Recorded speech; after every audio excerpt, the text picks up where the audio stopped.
हमारे साथ बहुत ही एक स्पेशल गेस्ट जो है वो मौजूद हैं। बहुत ही मल्टी टैलेंटेड सिंगर भी हैं, टीवी यूट्यूब होस्ट भी हैं, और कॉमेडी की तो क्या ही बात है। मैं सारा दिन बैठ के ये फाइनेंस के बारे में पढ़ सुन रहा होता हूँ। वो उस दिन मैं सुन रहा था, शोएब मलिक टीवी पे कह रहे थे कि जी मुझे वसीम अकरम साहब ने बहुत बड़ा मशवरा दिया, और उन्होंने मुझे, जब मैं नया नया आया था तो उन्होंने मुझे कहा कि लोग तुम्हारे पास 25 पॉन्जी स्कीम्स लेके आएंगे जब तुम पैसा कमाना शुरू करोगे, तो तुमने वो नहीं करना, तुमने चुप करके प्लॉट लेते जाना है और you will thank me when you will retire.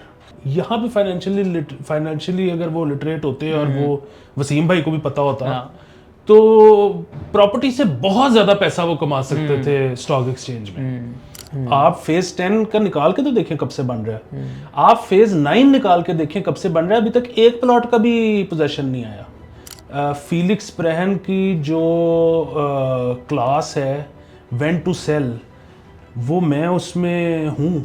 OGDC या फिर मारी एनर्जीज, पैसे तो ज़्यादा मारी ने बना के दिए हैं, लेकिन शायद इवेंचुअली छक्का उसका भी लग जाए। चले ओजीडीसी या फिर साजगार। साजगार बहुत ऊपर निकल गया। ओजीडीसी या फिर Indus Motors, Toyota. I know Indus Motors, वो इंडस मोटर्स मतलब अगेन ये साल उनका बेस्ट साल था, लेकिन वो सरकार की वजह से था मेरे ख्याल में। अस्सलाम वालेकुम ख़वातीन व हज़रात, आज आप पहली दफ़ा मुझे एक नए रूप में देख रहे हैं। आज मैं सवालों के जवाब देने के बजाय जो है आज सवाल पूछूंगा, और उसकी वजह ये है कि हमारे साथ बहुत ही एक आज स्पेशल गेस्ट जो है वो मौजूद हैं। बहुत ही मल्टी टैलेंटेड इंडिविजुअल हैं, सिंगर भी हैं, टीवी यूट्यूब होस्ट भी हैं, और कॉमेडी की तो क्या ही बात है। मैंने अपनी ज़िंदगी में और वैसे भी बहुत कम देखा है कि इवन ग्लोबली भी कि आर्टिस्ट जो है वो फाइनेंशियल लिटरेसी और इन्वेस्टिंग वाली साइड पे आए। और आज के हमारे जो गेस्ट हैं वो रिसेंटली वैल्यू इन्वेस्टर भी बहुत अच्छे जो है वो जर्नी स्टार्ट कर दी है। तो आई थिंक आप लोग सब समझ ही गए होंगे। आज हमारे साथ मौजूद हैं अली आफ्ताब सईद। आज हम इनसे इनकी फाइनेंशियल लिटरेसी की जर्नी भी जानेंगे और भी मज़े मज़े की बातें करेंगे, और साथ साथ आज मैं अली आफ्ताब से इनके फेवरेट स्टॉक्स भी पूछूंगा। तो आइए वेलकम करते हैं सर, कैसे मिजाज हैं? Thank you so much for having me. मैं आहिस्ता आहिस्ता फाइनेंशियली लिटरेट हो रहा हूँ, और उसमें आपका भी बहुत बड़ा किरदार है, और बल्कि आपकी वजह से ही शौक़ पैदा हुआ। मेरे ख्याल में हमारी जो मुलाकात है पहली, वो हुई थी 2024 के एंड में। 2024 के ही आप कह लें कि स्टार्ट में मैंने इन्वेस्टिंग शुरू की थी। लेकिन अगेन मुझे कुछ छुपाने में वो समझ नहीं आ रही वजह। मैं आपको बता भी देता हूँ कि मैंने क्या लिया था। अच्छा। तो मेरे पास टोटल 3 कंपनीज थी। एक उसमें ओजीडीसी थी, दूसरी पीपीएल थी, और तीसरी जो थी वो मरी ब्रूरी थी, और चौथी हम न्यूज़। हाँ, हम अभी बातें कर रहे थे, आप बता रहे थे कि जिस दिन ओजीडीसीएल को पुराने पैसे मिल गए तो और कल बल्कि प्राइम मिनिस्टर जो है उससे रिलेटेड आज हम रिकॉर्डिंग कर रहे हैं, तो वो सर्कुलर डेट की जो है सेरेमनी की साइनिंग भी है। तो आई थिंक सही टाइम पे आपने जो है उसको पिक कर लिया था। एग्जैक्टली मैं तो पीपीएल और वो इसी खरीदे थे। मुझे फाइनेंस का और ये स्टॉक एक्सचेंज का कुछ भी नहीं पता था। मुझे सिर्फ इतना पता था कि जिस दिन अगर कभी सर्कुलर डेट क्लियर हुआ तो छक्का लग जाएगा। तो इस बुनियाद पे मैंने टोटल इन्वेस्टिंग शुरू की थी। वो और बात है कि फिर जब आपसे मुलाकात हुई और आपकी फिर मैंने मास्टर क्लास ज्वाइन की, फिर वो आपने जो है वो वीकली, कुछ केसेस में मंथली, कुछ केसेस में वीकली एक मॉडल पोर्टफोलियो बना के भेजना शुरू किया। फिर मैंने वो स्टॉक्स बेचे, और फिर मैंने वो आपके साथ कलिब्रेट किया कि आप क्या कर रहे हो। लेकिन मैं इस सफ़र में जो फाइनेंशियली लिटरेट हो रहा हूँ ना, वो मुझे लगता है कि एक बहुत बड़ा एक एसेट है, कि वो मेरा बेसिकली एक स्किल बन रहा है। यानी ये नॉलेज जो आ रही है और जिस तरीके से चीज़ें समझ आने लग गई हैं, उसकी वैल्यू बहुत ज़्यादा है। उसकी वैल्यू बहुत ज़्यादा है, और उससे जो शौक़ पैदा हुआ है, मैं आपको अभी थोड़ी देर पहले ये भी बता रहा था कि मेरा म्यूज़िक सुनना गया था बिकॉज ऑफ पॉडकास्ट्स जो कि तारीख़ और पॉलिटिक्स के ऊपर थी। अब मेरा वो भी चला गया है, ना मैं तारीख़ के बारे में सुनता हूँ, ना वो। मैं सारा दिन बैठ के ये फाइनेंस के बारे में पढ़ सुन रहा होता हूँ। मैं मतलब अमेरिकन क्या, इंडियन क्या, पाकिस्तानी मैं सबको बस 24 घंटे में जब भी जाग रहा हूँ मैं ये कर रहा हूँ। मुझे इससे ना वो याद आ गया 2019 में जब पहली दफ़ा मुझे बर्कशायर रहते हुए की एजीएम मिली ना यूट्यूब पे, तो उस वक्त मैं भी जिम गए तो गाने सुन लिए, लेकिन जब से वो मिली उसके बाद से वो सारा पॉड सब ख़त्म करके जो है ना वो फिर आप उस जर्नी पे चल पड़ते हैं। अच्छा अली भाई, इस बारे में बताइएगा, आपने जैसे अपनी भी पर्सनल जर्नी भी बताई, मैंने खुद भी देखा है, इवन ग्लोबली भी हम देखते हैं वो स्पोर्ट्समैन और आर्टिस्ट अपने जो करियर के पीक पे होते हैं कितना अच्छा अर्न करते हैं सब माशाल्लाह। पाकिस्तान में भी हम देखते हैं इतने बड़े बड़े नाम, कभी फिर बाद में ख़बर आती है कि जब वो रिटायरमेंट में या थोड़ी ओल्ड एज में गए और वो हॉस्पिटल में एडमिट हुए तो गवर्नमेंट को उनको सपोर्ट करना पड़ा। तो ये फाइनेंशियल लिटरेसी और आर्टिस्ट या स्पोर्ट्समैन, ये आपने अपने आप जैसे लोगों को जानते भी होंगे पाकिस्तान में इस इंडस्ट्री में, तो इसमें क्या एक इनका अननेचुरल सा कॉम्बिनेशन है, और आपने ये कैसे जो है वो 2024 में स्टार्ट कर लिया? अच्छा देखिए, पता है इसमें दो चीज़ें हैं। एक तो इसमें कोई शक नहीं कि फाइनेंशियल लिटरेसी आर्टिस्ट्स और स्पोर्ट्समैन और इन सारों में काम होती है, और वो इनमें नहीं काम होती, वो पूरे पाकिस्तान में ही नहीं है। मतलब मुझे बड़ा गुस्सा चढ़ता है अपने वालिदैन पे कि उन्होंने मुझे ना सिर्फ ये कि इस चीज़ के बारे में बताया कुछ नहीं, ना मेरे स्कूल ने बताया, बल्कि जब भी मैंने इस तरह का कोई शौक या का इजहार किया कि स्टॉक एक्सचेंज है तो मुझे डराया गया इससे। अच्छा, जहाँ तक बात है ना कि वो अगर फाइनेंशियली लिटरेट होते तो पता नहीं क्या कर जाते, आई डोंट नो वो कुछ कर पाते कि नहीं कर पाते। मैं आपको इसकी एक मिसाल दे देता हूँ कि जिस तरह से मैं, बल्कि आज भी अगर कोई शख्स अफोर्ड करता है, मेरे ख्याल में उसको जो सबसे बड़ा मेरा मशवरा है ना वो ये है कि आप अपने बच्चे की जो भी पॉकेट मनी है उसको डबल कर दें, आज के आज उसको दें वही जो कि आप ऑलरेडी देते हैं, और बाकी उसको एक सीडीसी अकाउंट खुलवा के दें। बाकी पैसे उसको दें कि ये तुमने ना अपनी मर्ज़ी से इन्वेस्ट करने हैं। तुम अगर कोकोमो खाते हो तो फिर स्माइल इंडस्ट्री ले लो, और तुम्हें अगर लग रहा है कि कोकोमो में चॉकलेट कम हो गई है तो फिर और ज़्यादा खरीदो स्माइल इंडस्ट्री, क्योंकि प्रॉफिट ऊपर जाने लगा, कंपाउंडिंग करके 2 पैकेट ले लो। और अगर वो फिर 3 महीने में बेच भी दोगे, जब लोगों को भी पता लगेगा तो उसकी सेल कम हो जाएगी। तो ये वो बच्चा आपके पैसों पे 18-19 तक सीखेगा, ज़ाया भी करेगा, बनाएगा भी, और उसके बाद वो फिर उसको जो आदत पड़ेगी कि ना उसने सैलरी में से भी आधा इन्वेस्ट करना है, वो रिटायर हो सकता है 40 साल की उम्र तक।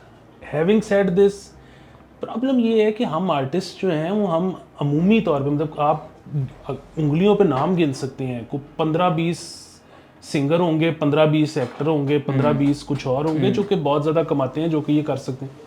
तो अब दूसरी चीज़ ये है कि मतलब अगेन हमारे आर्टिस्ट जो हैं वो अमूमन जिन दिनों में काम कर रहे होते हैं वो हैंड टू माउथ होते हैं, और जब उनका काम ख़त्म होता है फॉर एनी रीज़न, चाहे उनको बीमार हो जाएं या उनकी डिमांड ना रहे, मतलब दुनिया का आप कोई भी काम लें, उस काम को एक शख्स की ज़रूरत रहती है कुछ अरसे, और उसके बाद वो ज़रूरत ख़त्म हो जाती है, कोई नया आ जाता है।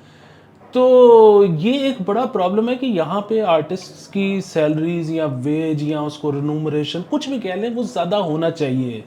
अब अगेन ये भी मार्केट फोर्सेस डिटरमिन करती हैं, मतलब एक मार्केट ही छोटी है तो वो कैसे ज़्यादा पे कर दे सारा कुछ। हाँ, इसमें एक बहुत बड़ा फैक्टर और है।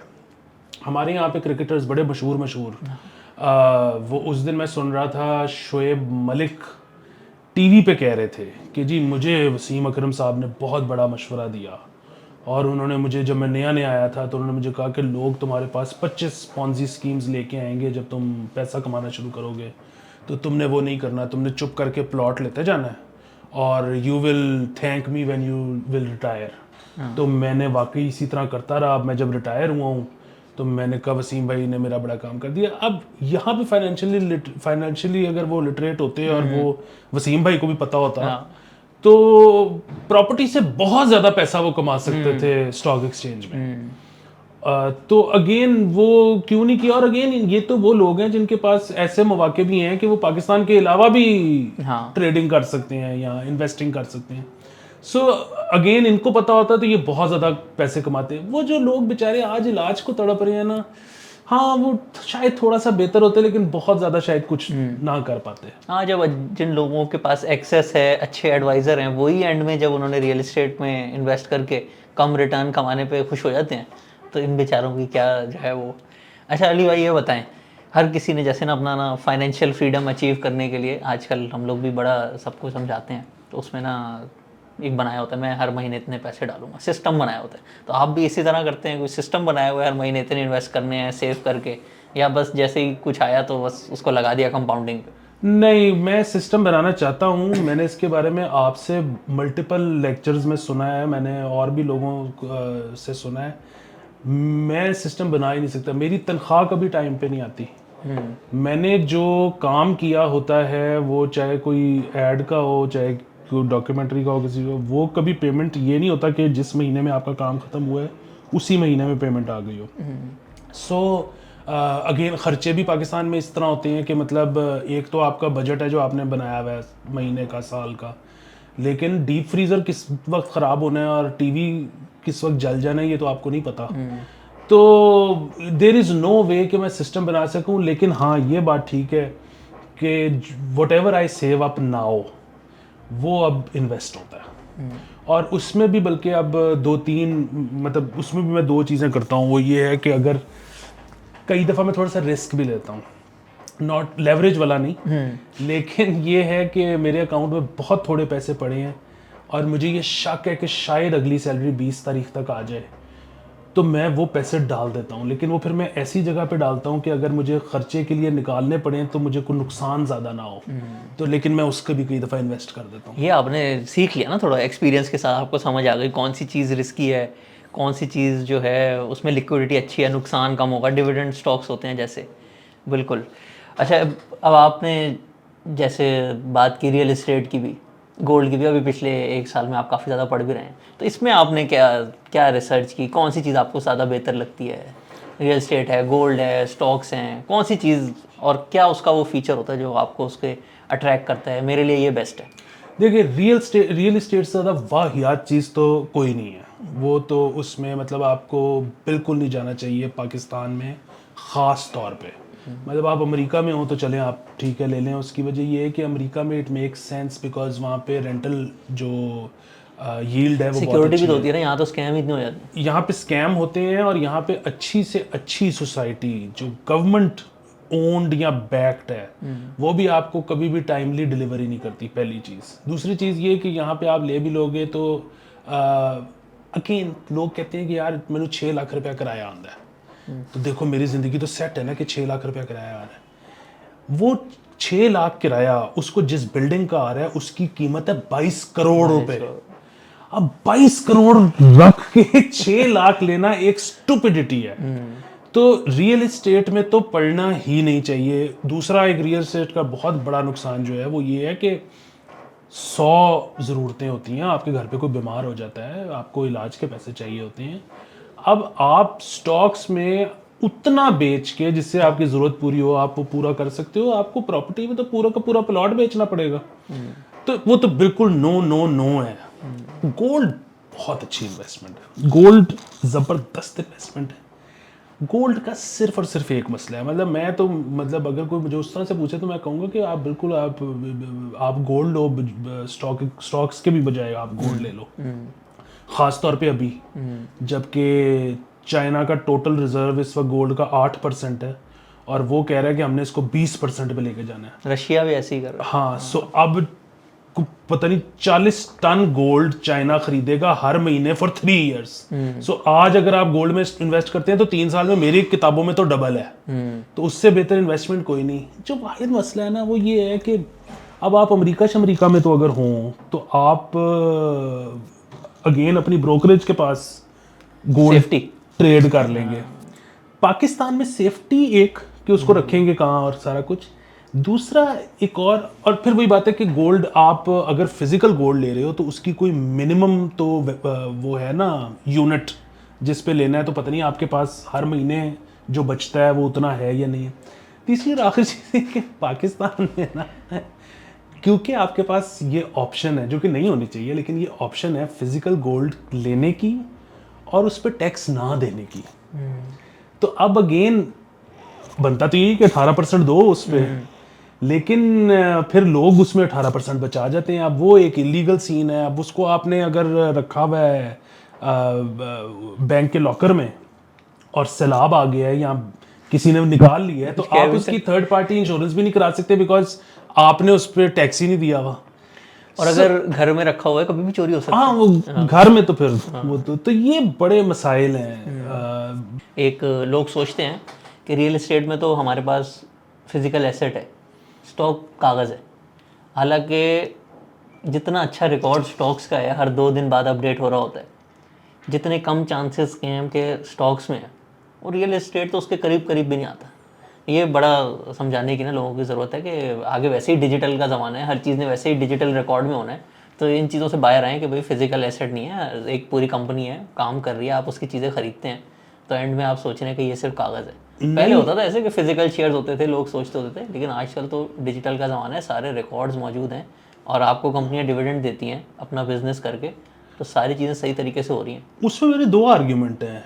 एक तो ये कि आप अभी भी फिजिकल ले लें, एक चीज स्टॉक अगर आपको कागज पे पसंद है तो ले लें। दूसरी चीज ये है कि बिल्कुल ठीक है, जो लोग प्रॉपर्टी में फिजिकल को प्रेफर करते हैं तो वो तो ठीक है, ले लें, वो 6 करोड़ का प्लॉट है, जाके ले लें। बाकी तो इधर फाइल चल रही है, जो फाइल है वो तो कहीं नजर ही नहीं आती, वो तो 10-10 20-20 साल लग जाते हैं उसको डेवलप होते हुए, तो उसकी तो डिमार्किंग ही नहीं हुई होती। आप तो जाके बता ही नहीं सकते कि मेरा प्लॉट किधर है, तो वो कहाँ से फिजिकल है? वो तो बिल्कुल भी फिजिकल नहीं है।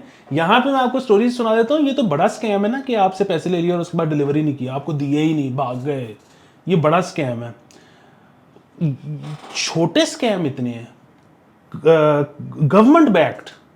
स्टेट लाइफ ने प्लॉट बेचे, किनाल को 8 मरला कर दिया, अच्छा, 10 मरले को 4 मरला कर दिया। अब जाकर लड़ लो डेवलपमेंट चार्जेस। हाँ, डेवलपमेंट चार्ज तो चलो ठीक, आपने किनाल की फाइल ली थी, आपको वो अब कह रहे हैं कि 8 मरले, टेक इट और लीव इट, रियासत पाकिस्तान से लड़ लो।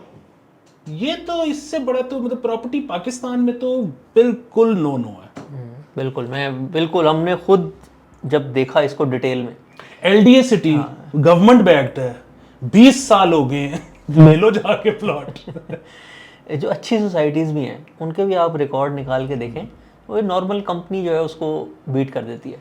बस एक थोड़ा सा मेरे ख्याल से इधर लोग जो है ना इसको ट्रेडिंग में ले जाते हैं स्टॉक मार्केट को, और जल्दी बस 1 हफ्ते 2 हफ्ते में डबल करने की कोशिश में नुकसान करके निकल जाते हैं। बिल्कुल। अच्छा, आप डीएचए की बात ले लें, आप फेज 10 का निकाल के तो देखें कब से बन रहा है, आप फेज 9 निकाल के देखें कब से बन रहा है, अभी तक एक प्लॉट का भी पोजेशन नहीं आया।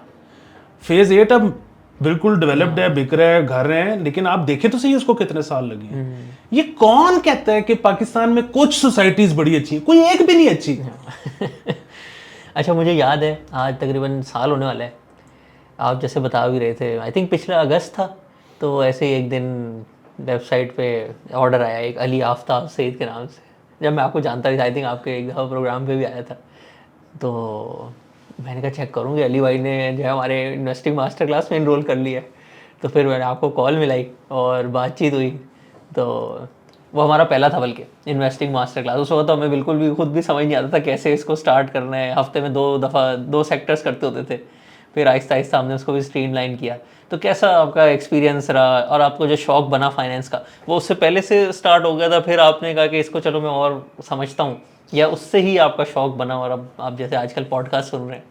हाँ, वो असल में मैंने आपको बताया था कि मैंने 2024 के शुरू में इन्वेस्ट किया था, और उसके बाद मुझे ये नज़र आ रहा था, मैं लोगों को देख रहा था कि 2022 से मेरे ख्याल में बुल रन शुरू हुआ है, और मैं देख रहा था कि बहुत पैसे बन रहे हैं, फौजी फर्टिलाइज़र बहुत ऊपर जा रहा है, एंग्रो बहुत ऊपर जा रहा है, और बहुत सी चीज़ें ऊपर जा रही हैं। और मैंने 2-4 अपने दोस्तों को जो कि बहुत बड़े बड़े कारोबारी हैं उनको मैंने पूछा, तो उन्होंने कहा तुम ये ले लो। अच्छा, वो मैंने उनके कहने पे जो मेरे पास छोटे मोटे पैसे थे मैंने लिए, और मैंने देखा वो बड़ा ऊपर चला गया। उस वक्त मैंने ये सोचा कि यार एक तो ये तरीका है कि मैं लोगों से पूछता रहूं और करता रहूं, दूसरा तरीका ये है कि मुझे थोड़ा सा खुद भी पता होना चाहिए। उसकी वजह ये है कि अगर मुझे नहीं पता ना तो फिर ये जुआ है, अगर मुझे पता है तो फिर ये जुआ भी नहीं है, और फिर मुझे ये पैसे डूब भी जाएंगे ना तो दुख नहीं होगा कि वो डिसीजन मेरा था, वो किसी और का नहीं था। तो वहाँ से फिर वो आपकी मास्टर क्लास आई, वो मैंने ज्वाइन की, और मैंने आहिस्ता आहिस्ता सीखना शुरू किया। इनफैक्ट वो वीडियोस जो है ना, मैं अभी भी पीछे जा जा के देखता हूँ, समझने के लिए कि अब एक बात हो रही है लेकिन मुझे समझ नहीं आ रही कि यार वो कैसे निकलेगी अब चीज़, तो फिर मैं जा के उसको देखता हूँ। ये बड़ी अच्छी बात है कि आपने वो वीडियोस डिलीट नहीं की। हाँ, ये हमने पूरा सोचा था कि रिकॉर्डिंग जो है ना हमेशा के लिए अवेलेबल होनी चाहिए, क्योंकि ये तो एक वन टाइम इन्वेस्टमेंट है ना अपने अंदर, ये तो आपके साथ हमेशा होनी चाहिए। आज भी लोग जो है पूछते हैं बल्कि कि रिकॉर्डिंग जो है अगर हमने एक्सेस करनी हो तो उसमें कोई चेंज तो नहीं है।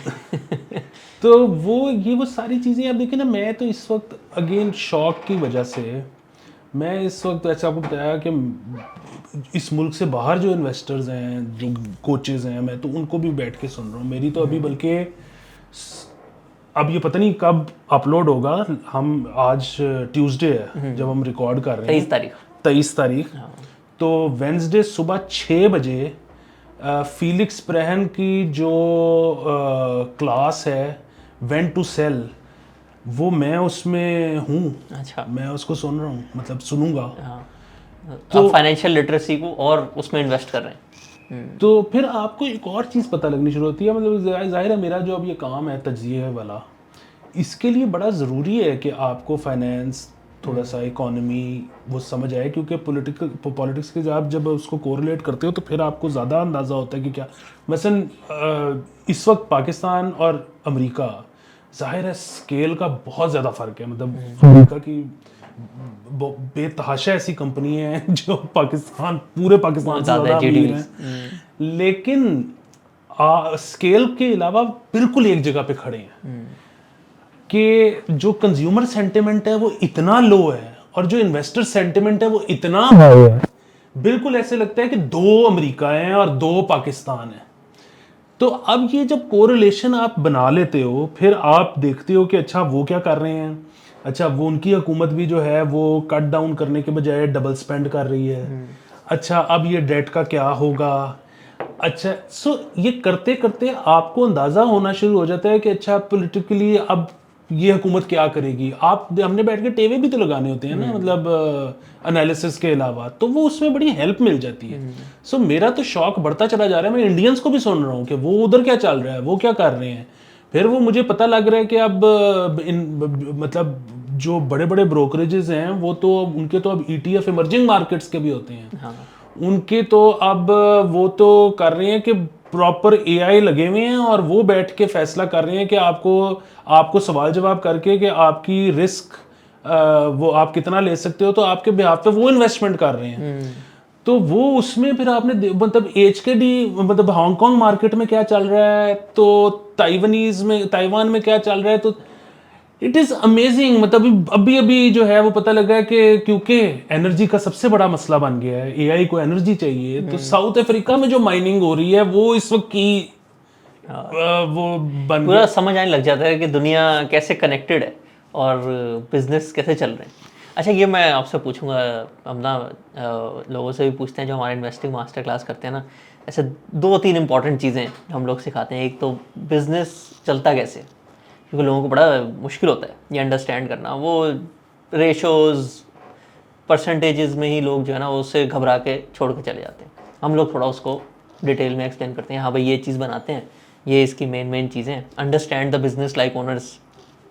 दूसरा फिर फाइनेंशियल फ्रीडम का पूरा प्लान, कि बंदा सोचता है यार मैं थोड़े थोड़े पैसे जमा करके ऐसी अपनी ज़िंदगी ज़ाया कर रहा हूँ, लेकिन असल में जब आप देखते हैं कंपाउंडिंग, आपको समझ आता है इसकी बड़ी वैल्यू है।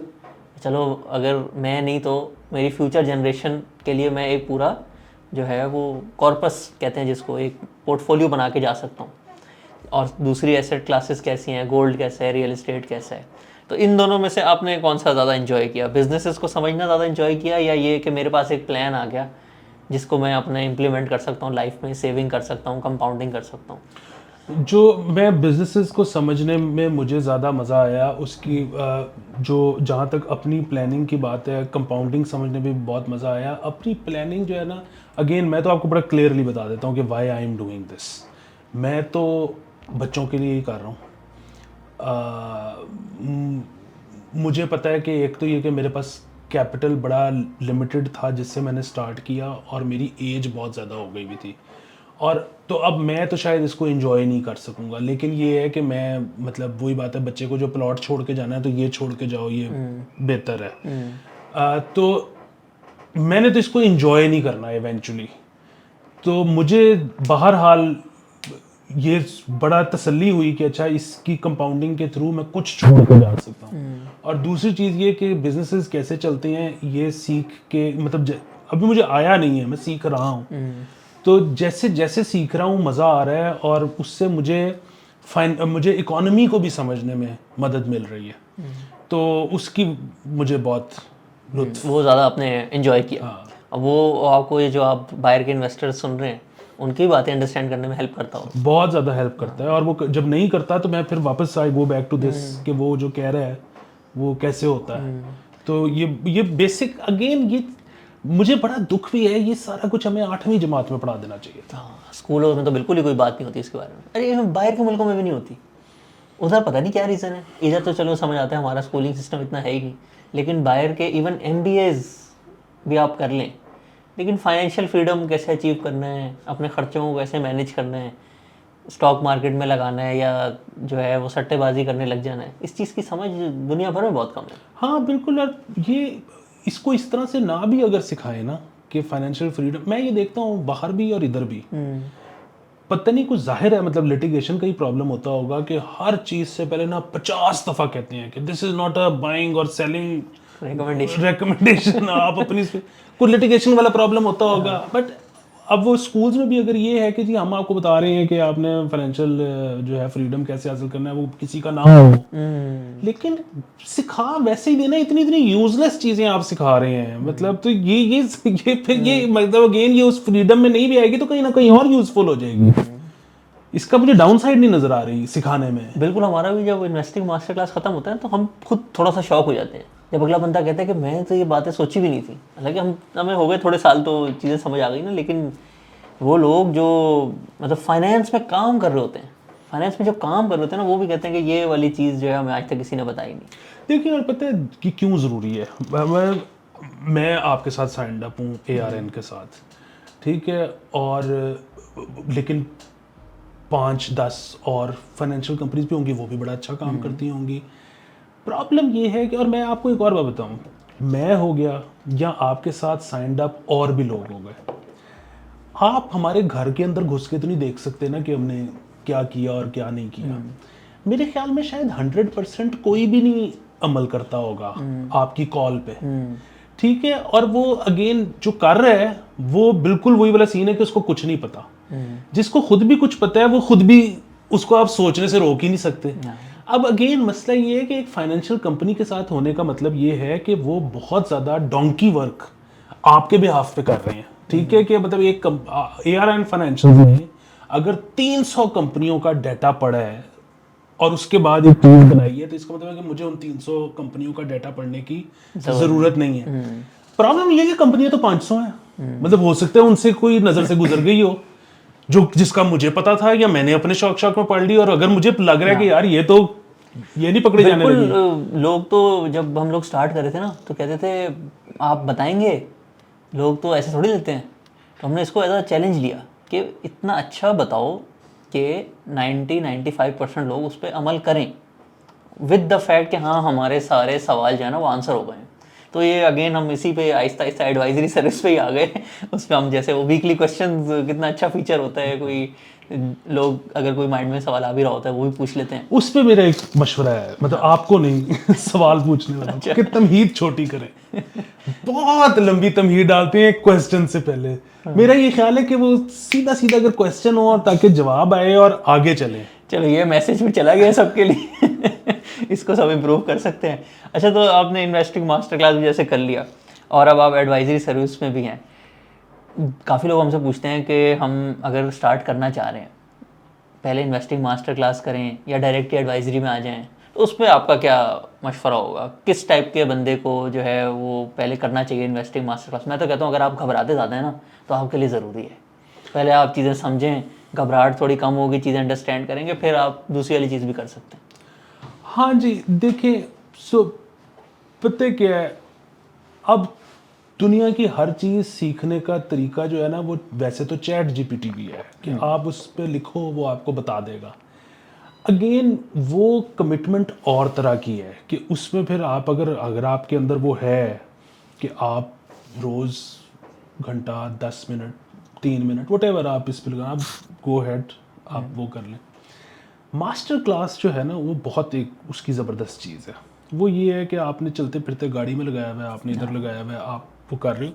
अच्छा, और ये उस तरह से कोई मेरे ख्याल में सबसे अच्छा तरीका सीखने का ये नहीं है, क्योंकि जब आप चलते फिरते कोई चीज़ करते हो ना तो बहुत कम चीज़ें दिमाग में रह जाती हैं, ज़्यादातर निकल जाती हैं। लेकिन फिर भी बात, you have the liberty to go through it again again. तो वो उसका फ़ायदा ये है कि आपको जो है बहुत सारी चीज़ें, अगेन बड़ा वो भी बोरिंग काम है। कई लोगों का एप्टीट्यूड नहीं होता, मुझे खुद ADHD है कि मैं बैठ के एक चीज़ सर्च करूं, फिर उसके बारे में पूरा पढूं, फिर वो। तो मेरा ये ख्याल है कि मास्टर क्लास ज़रूर लेनी चाहिए। अगेन आपसे नहीं पसंद, किसी और से ले लें। और मतलब बहुत सारे लोग होंगे इस मुल्क में भी और दुनिया में भी जो आपको बता सकते होंगे। तो वो करना बहुत ज़रूरी है, वो बहुत अच्छी चीज़ है। और आपके पास ना एक यार्ड स्टिक आनी चाहिए खुद से जज करने की कि ये ठीक है, ये नहीं ठीक, मेरे ख्याल में ग्रोथ उस कंपनी में ज़्यादा है। अगेन वो अगर यार्ड स्टिक नहीं होगी आपके पास, तो फिर आप जो जिस फाइनेंशियल कंपनी के साथ एसोसिएटेड है, आप उनको भी कैसे चैलेंज करेंगे कि यार अब वो आपने मॉडल पोर्टफोलियो तो बना दिया, लेकिन फिर आप वो ये कहेंगे बढ़ गया तो बाबा नीचे आ गया तो वैसे ये क्या कर दिया। हाँ, तो वो और उसका बड़ा वो मैं ये दावे से कह सकता हूँ कि कोई फाइनेंशियल कंपनी एक मुल्क में रजिस्टर्ड तमाम कंपनियों का डाटा नहीं पढ़ सकती। हाँ, हम खुद मतलब मैं पहले वॉरेन बफेट को ज़्यादा सुनता होता था ना, तो उनके अब उन्होंने इतना नहीं बताया कि उनकी रिसर्च टीम में कौन कौन है, लेकिन बड़े सालों के बाद उन्होंने 2 अपने साथ एडवाइजर्स को ना ऑन बोर्ड किया। आज से तकरीबन 20 साल पहले की बात होगी, यानी कि पिछले उससे पहले के जो 30-40 साल थे खुद ही कर रहे थे। लेकिन मैंने तो फील किया कि मैं तो अकेला नहीं कर सकता 300 कंपनी। और आज हम लोगों ने अगर 5-6 लोग ऐड किए हैं अपनी टीम में, वो इसी वजह से किए हैं कि ज़्यादा लोग होंगे, ज़्यादा अच्छी रिसर्च होगी, मिस्ड अपॉर्चुनिटीज़ कम होंगी। ये नहीं होगा कि मैं फिर सोचूंगा 6 महीने बाद एक चीज़ ने अच्छा रिटर्न दे दिया और मैं सोचूं कि अगर मैं इसको 6 महीने पहले मेरे पास टाइम होता और मैं देख लेता तो मैं भी ये कमा सकता। ये नहीं होना चाहिए। ये आई थिंक ये आपकी रिस्पॉन्सिबिलिटी होती है to your client as well, कि अक्ल समझ तो अल्लाह ने दी है, लेकिन एटलीस्ट एफर्ट पूरा होना चाहिए।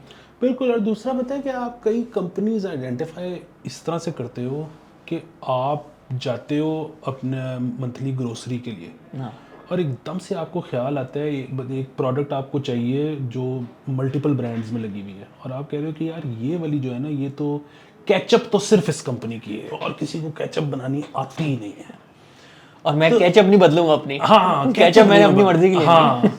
तो फिर आप घर आके उनके फाइनेंशियल्स खोल के थोड़ा सा वो देख सकते हो कि ओवर प्राइस्ड तो नहीं है, और अगर नहीं है कोई बहुत मेजर डेट तो नहीं है, अगर नहीं है तो यार फिर ले लेते हैं, ओनर बन जाते हैं। ओनर बन जाते हैं। और वो बुनियादी बात वही है, अगर अच्छी कंपनी है ना, मतलब वाकई प्रोडक्ट इतनी अच्छी है कि आप, और जाहिर है आपको बहुत यूनिक चीज़ नहीं हो सकते, आप जैसे बेताशा लोग होंगे, अगर आपको कोई एक प्रोडक्ट बहुत ही अच्छी लगती है ना, फिर इससे फ़र्क नहीं पड़ता अगर आपने उसको ओवर प्राइस पे ले लिया। ऑन एवरेज ना 10-11 साल में एक बुल मार्केट आ जाती है, तो आपके पास अच्छी कंपनी हो ना, वो ज़्यादा देर नीचे नहीं रह अपनी सकती। वैल्यू इतनी ज़्यादा बढ़ा लेती है कि अगर आप थोड़ी महंगी ले भी लो, और वॉरेन बफेट भी यही कहता है कि it is better to buy, बल्कि ये चार्ली मंगर ने उसको सिखाया कि it is better to buy a great company at a fair price than an average company at a very good price. तो वो लॉन्ग टर्म में इतनी अच्छी कंपाउंडिंग करती है कि वो सारा कुछ जो है ना वो रिकवर हो जाता है। यहाँ पे तो वो होता है ना, हम लोग सोचते हैं कि यार हमने ना बिल्कुल जो है जिस वक्त कंपनी गिरी हो ना, उस वक्त उसको उठाना है, अच्छी कंपनी को। अब मैं उठाऊं और बढ़ जाए। हाँ, वो गोरा जो है वो तो कहता है कि ये कंपनी के ना फाइनेंशियल्स इतने सॉलिड हैं, इनकी ग्रोथ, इनकी लिक्विडिटी एट हैंड, इनकी हर ईयर में प्रॉफिट रेशो, हर चीज़ ज़बरदस्त है, अभी नहीं लूँगा, 2-4 छलांगे लगा ले, ज़रा 2-4 दफ़ा ऊपर जाए ताकि मुझे पता लगे कि मोमेंटम आ रहा है, फिर लूँगा। तो ये तो बड़ी बेसिक सी चीज़ है। आपके पास अच्छी कंपनी आ गई है तो फिर ये मत देखें कि वो कितने की है। हाँ, सही बात। चलें, ये अच्छी कंपनी से जो है ना, मैं आपसे पूछूंगा आपकी फेवरेट कंपनी कौन सी है। ठीक है, रैपिड फायर है, साथ साथ दोनों कंपनीज में से ना अगर एक जुमला, कोई रीज़न सेलेक्ट करने का, वो भी ऐड करना चाहें वो भी कर सकते। OGDC या फिर मारी एनर्जीज? पैसे तो ज़्यादा मारी ने बना के दिए हैं, लेकिन शायद इवेंचुअली छक्का उसका भी लग जाए फ्यूचर में OGDC आपको Future ज़्यादा में, बुलिश? चले OGDC या फिर साजगार? साजगार बहुत ऊपर निकल गया है, उसने भी बहुत पैसा कमाया है। OGDC जीत रहे हो अभी तक। OGDC या फिर Indus Motors, Toyota? I know Indus Motors, वो इंडस मोटर्स मतलब अगेन ये साल उनका बेस्ट साल था, लेकिन वो सरकार की वजह से था मेरे ख्याल में। पता नहीं सरकार वाला मुझे लग रहा है जब से चाइनीज गाड़ीज आई है ना, वही ना, तो सरकार वाला कोलैबोरेशन कितने अरसे चलेगा पता नहीं। अच्छा जी, OGDC या फिर लकी सीमेंट? हाँ, इनमें तो मुझे पता है OGDC जो है ना, मतलब अब ये OGDC मारी इज इक्वली गुड, ये जितने एनर्जी वाले हैं ना, वो पाकिस्तान ने मतलब जब भी कभी तरक्की करनी है, मतलब अगर तो करनी है, एनर्जी के बगैर तो तरक्की कोई नहीं एनर्जी के बगैर, गाड़ी के बगैर हो सकती है, सीमेंट के बगैर हो सकती है, और अगेन गाड़ी भी नहीं बन सकती एनर्जी के बगैर, सीमेंट भी नहीं बन सकता एनर्जी के बगैर। अगर पाकिस्तान ने कभी तरक्की करनी है तो एनर्जी उसके लिए चाहिए होगी। करती। बड़ी इंपॉर्टेंट बात किया आपने। OGDC या फिर मिजान बैंक? अगेन मैं कभी मिजान बैंक में एंटर ही नहीं हो सका, क्योंकि हमेशा ओवर प्राइस्ड लगा है। ये वही वाली अभी जो हमने बात की। अच्छा, फिर OGDC हमारा भी एडवाइजरी का आ गया, बैंक ऑफ पंजाब। वो अभी आपकी बड़ी कॉल थी बैंक ऑफ पंजाब की। वो ऑल्दो उसमें एक कॉल में थोड़ा सा प्रॉब्लम भी था, पहले हमने 13 पे उठाया था और फिर 13 पे ही निकाल दिया, और फिर बाद में 17 पे उठाया या 16 पे, और फिर वो 26 फिर वो आ गया था बड़े। हाँ, तो इसमें OGDC के साथ ही जाएंगे। OGDC या फिर FFC? OGDC या फिर एंग्रो फर्टिलाइजर? एंग्रो तो मेरे ख्याल में डिविडेंड भी नहीं दे रहा और वो भी नहीं कर रहा, कुछ भी नहीं कर रहा। इनकी जो है ना, एंग्रो मेरे पास प्रॉफिट उस तरह ग्रो नहीं हुआ जिस तरह FFC का हो गया। अगेन उस पे वो जो रीज़न है वो हमने उस पे वीडियो भी बनाई हुई है। अच्छा, फाइनल ये मेरे ख्याल से OGDC को टक्कर दे सकता है, OGDC या फिर सिस्टम्स लिमिटेड? हाँ, ये दे सकता है। इसमें जो है ना, वैसे सरकार को कुछ करने की ज़रूरत है। जो इन्होंने टैक्सेस लगा दिए हैं सिस्टम्स जैसी कंपनीज को, उस पर बहुत नुकसान हो रहा है। कि मतलब एक शख्स सैलरी पे इतना टैक्स है ना, वो एक सैलरी तरह से उनसे उनको देना क्यों पड़ता ले है। जब वो फ्रीलांस बन के वो सारा टैक्स अवॉइड कर सकते हैं। ये कंपनीज फिर नहीं बन पाएंगी अगर सरकार इस तरह से करेगी। तो एक कंपनी अगर आपकी अच्छी बन गई भी है तो आप इनकरेज करें कि और इस तरह की कंपनीज बने, बजाय इस तरह के सारे कंपनीज बंद हो जाए और फ्रीलांसर फिर रहे हों। तो ये बड़ी ज्यादती है। चलिए डिस्कशन को एंड की तरफ लेके जाते हैं। कोई आपकी तरफ से फाइनल मैसेज, कोई लोग जो अभी सोच रहे हो, थोड़ा सा हिचकिचा रहे हैं स्टार्ट करने के लिए, अपनी कोई जर्नी से कोई ऐसा वाकया शेयर करना चाहें जिससे आप कन्विंस हुए कि नहीं अब बस स्टार्ट करना है? देखें, जो भी घबरा रहे हैं ना, मैं उनको दो चीज़ कहूँगा, वो आपने नहीं करनी तो फिर घबराने की कोई ज़रूरत ही नहीं है। एक तो ये कि लेवरेज नहीं लेना, और दूसरा ये कि शॉर्ट नहीं करना, बाकी आप सेफ हैं। उसकी वजह ये है कि लेवरेज और शॉर्ट, इन दोनों में सिर्फ एक ही मसला है और इनमें भी कोई मसला नहीं है। वो ये है कि ये टाइम के ऊपर होते हैं। तो अब ना दुनिया में सिर्फ पाकिस्तान का प्रॉब्लम नहीं है, पूरी दुनिया में स्टॉक एक्सचेंज एक ऐसी जगह है कि जहाँ पे ना आप टाइम, मार्केट को आप टाइम नहीं कर सकते। मतलब इस वक्त कोई मेरे से पूछे तो आज से 6 महीने पहले भी पूछ लेता और आज भी पूछ लेता, मैं कहता एप्पल भी नीचे जाएगा और टेस्ला भी नीचे जाएगा, दोनों नीचे जाने के बजाय ऊपर चले गए। ठीक है, इसी तरह मेरे से कुछ 6 महीने पहले पूछता तब भी मैं कहता कि अमेजोन ने ऊपर जाना है। आज भी पूछे मैं कहूँगा अमेजोन ऊपर जा रहा है, लेकिन वो ऊपर जाने के बजाय नीचे से नीचे जा रहा है। अब सारे फाइनेंशियल सब कुछ कोई और स्टोरी आपको दिखा रहे हैं, आप पढ़ सकते हैं, आपको पता है। प्रॉब्लम ये है कि एलॉन मस्क ने स्टॉक्स बायबैक करने शुरू कर दिए, अमेजोन के बेजोस ने अपने स्टॉक्स बेचने शुरू कर दिए। अब आप इसका क्या कर सकते हैं? इसका आप कुछ शॉर्ट टर्म में कोई भी नहीं बता सकता कि क्या होगा। तो इसलिए आप लेवरेज और शॉर्ट करने से अगर अपने आप को बचा लें, और आपके पास अगेन अपने आप को, अगर आप प्रॉपर्टी के खिलाड़ी हैं तो आपके पास तो मेरे ख्याल में 50 साल का पेशेंस होगा। हाँ अगर आपके पास 11 साल का पेशेंस है ना, तो आप चाहे ताइवान में हैं, चाहे अमेरिका में हैं, चाहे पाकिस्तान में हैं, आपको एक बुल मार्केट मिलनी मिलनी। Thank you so much. Thank you. Aftab Saeed, बहुत बहुत शुक्रिया। और सारे व्यूअर्स, आपने हमें ये जो हमने न्यू पॉडकास्ट की सीरीज़ स्टार्ट की है टू इम्प्रूव फाइनेंशियल लिटरेसी, इसके बारे में कमेंट्स में ज़रूर फीडबैक देना है। अपना बहुत ख्याल रखिएगा। इंशाल्लाह नेक्स्ट एपिसोड में मुलाकात होगी। Take care. अल्लाह हाफ़िज़।